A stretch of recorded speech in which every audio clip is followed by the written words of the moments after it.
কলম্বোতে প্রথম দিনটায় ফুরফুরে মেজাজেই আছে বাংলাদেশ দল। টিম হোটেলে ওঠার পর তাদের ফুল দিয়ে বরণ করে নেওয়া হয়েছে, দেওয়া হয়েছে মনে রাখার মতো সংবর্ধনা। শ্রীলঙ্কায় বাংলাদেশি ক্রিকেটারদের এমনিতেই বেশ নামডাক, বেশ সম্মানও তারা পান। নতুন করে কলম্বোর এই হোটেলটা তা প্রমাণ করলো, বাংলাদেশ দলকে দারুণভাবে স্বাগত জানিয়ে। যেমনটা শুনছিলেন বা অনুমান করছিলেন, বাংলাদেশ দল আছে ফুরফুরে মেজাজেই। গল টেস্টে টাইগাররাই ছিল ড্রাইভিং সিটে, পুরো ম্যাচেই তারা দাপট দেখিয়েছে। খুব স্বাভাবিকভাবেই কলম্বোতে দারুণ আত্মবিশ্বাস নিয়েই বাংলাদেশ দল মাঠে নামবে। এই স্বল্প সময়ের মধ্যেই টাইগাররা চাবে নিজেদের প্রমাণ করতে। সচরাচর কলম্বোতে ইন্টারন্যাশনাল ম্যাচগুলো হয় আর প্রেমাদাসা ক্রিকেট স্টেডিয়ামে, তবে বাংলাদেশ শ্রীলঙ্কা দ্বিতীয় টেস্ট হবে অন্য একটা মাঠে।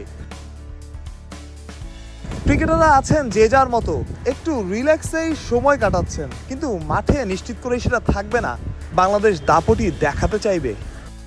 আর এটা ওইটা না, কাপড় ধোয়ার একটাই সলিউশন, চাকা অল ইন ওয়ান। কলম্বো থেকে মাহরুজ প্রত্যয়, বিডি ক্রিক টাইম।